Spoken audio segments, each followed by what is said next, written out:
ছোট্ট শিশুকে কোলে নিয়ে দায়িত্ব পালন করা মহিলা পুলিশ কর্মী তাক লাগিয়েছেন পুরো সামাজিক মাধ্যমে ওনার নিয়ে এই মুহূর্তে বিশেষ চর্চা শুরু হয়েছে। নয়াদিল্লি স্টেশনে এক অসাধারণ দৃশ্য। মায়ের কোলে পরম নিশ্চিন্তে ঘুমিয়ে রয়েছেন তার সন্তান। একদিকে সন্তানকে বুকে নিয়ে মায়ের নিদ্রা, অন্যদিকে মায়ের কঠোর পরিশ্রমে নিযুক্ত নিরাপত্তার দায়িত্ব পালন। একথা বলার অপেক্ষা রাখে না যে মায়ের মাতৃত্বের মমতা আর কর্মক্ষেত্রে নিষ্ঠা একেবারেই আলাদা, কিন্তু একেবারে অদ্বিতীয়। এই দৃশ্যটি মায়ের প্রতি আমাদের শ্রদ্ধা ভালোবাসাকে নতুন করে উপলব্ধি করায়। যেহেতু মায়ের প্রতি মমতা দায়িত্ব পালন একে অপরকে সমন্বয় করে, তাই এই দৃশ্যটি শুধু একটি প্রাত্যহিক চিত্র নয়, বরং একজন মা যে কতটা শক্তিশালী সহনশীল হতে পারেন তার এক অনন্য প্রতীক।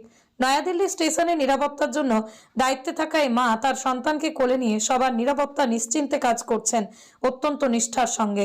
তার এই অবিচল পরিশ্রম, অসীম ভালোবাসা দুটোই তাকে একজন প্রিয় মা, একজন নিষ্ঠাবান কর্মী